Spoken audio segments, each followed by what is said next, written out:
You also talk about how race is merely cosmetic. Aren't you insulting all the intelligent people here and the 80% of African Americans who are Democrats by claiming that the current Democratic Party has anything to do with that Dixiecrat party from 50 years ago that was trying to stop them from voting? Aren't you conflating the word Democrat with progressive? They have utterly nothing to do with each other. The current Democratic Party has absolutely none of those values from 50 years ago, and you're pretending that they are guilty of something. Aren't you trying to claim that Jesse Jackson is a dupe and shouldn't be supporting the Democratic Party because Abraham Lincoln was a Republican and freed the slaves?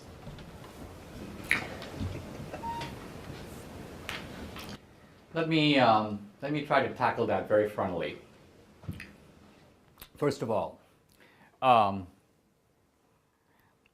probably the biggest thing going for the big switch that I mentioned earlier are two facts, both of which are very powerful.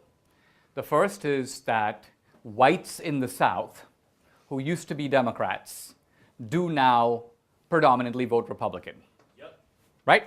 Fact number two is that blacks who used to vote Republican now vote overwhelmingly Democratic. Yep.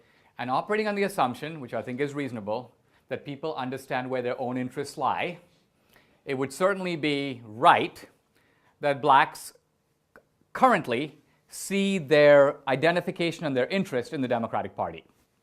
Now, here are two interesting questions to ask. Number one, when did blacks switch from being Republicans to being Democrats?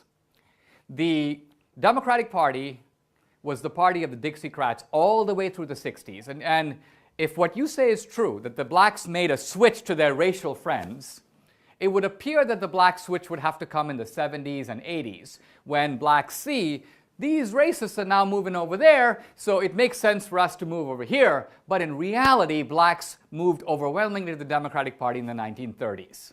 The black vote went from about 15% Democratic to about 70% Democratic within 4 years. In the places they could vote.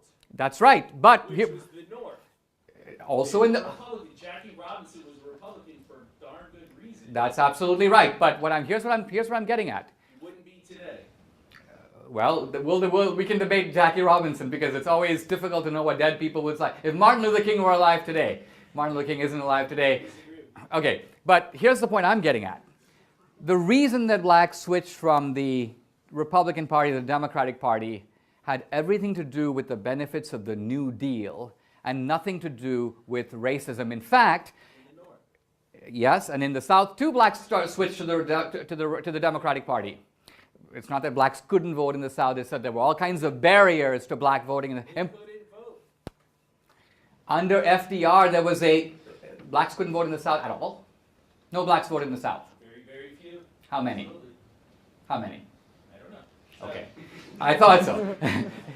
Look, there were all kinds of poll taxes and barriers imposed by the Democrats on the black vote until the Democrats realized that they could get the black vote by offering jobs, welfare, retirement programs. Are you telling me that FDR in the South was telling blacks who were voting for the Democrats, you can't vote?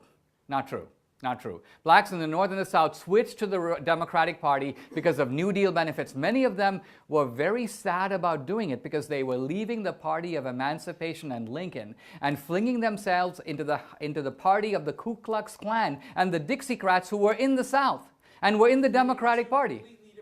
Exactly. So what I'm saying is it was a Faustian bargain in which you get economic benefits and at the same time you're in bed with the racists and you're on your own team. And I'm saying that's American history. Now, whites began to switch to the Republican Party, but much later. Whites began to switch to the Republican Party in droves in the 70s and 80s. Now, here's the point. If you look at racial opinion in the South, and there's a voluminous body of data on this, as racism in the South dramatically declines, the Southern identification with the Republican Party begins to increase. There's an opposite track. Racism is declining in the South, and whites begin to move to the Republican Party. In fact, two scholars who've written a book about this trace that the least racist Southerners all became Republicans. That the poor white racist Democrat never became a Republican. He was a dug-in Democrat to the end of his days. So the Democratic Party remained the party of racism. And as the South became less agrarian, more prosperous, industry came to the South, the post-industrial society, the Republican appeal of equal opportunity, free markets, prosperity, appealed to Southerners. And that's why they... So what I'm getting at is that the progressives have sold the South on a guilt trip. Even this whole thing about, the Civil War was really about slavery and the South did slavery. Wait a minute. Again, the Northern Democrats protected slavery. The Civil War, the fight over slavery was between the Democratic Party, North and South, that protected it, and the Republican Party, which only was in the North, that opposed it. That's what that fight was about. It wasn't just, the North-South thing is now a disguise to hide the responsibility of a major political party that was the party of slavery for 100 years. True or false?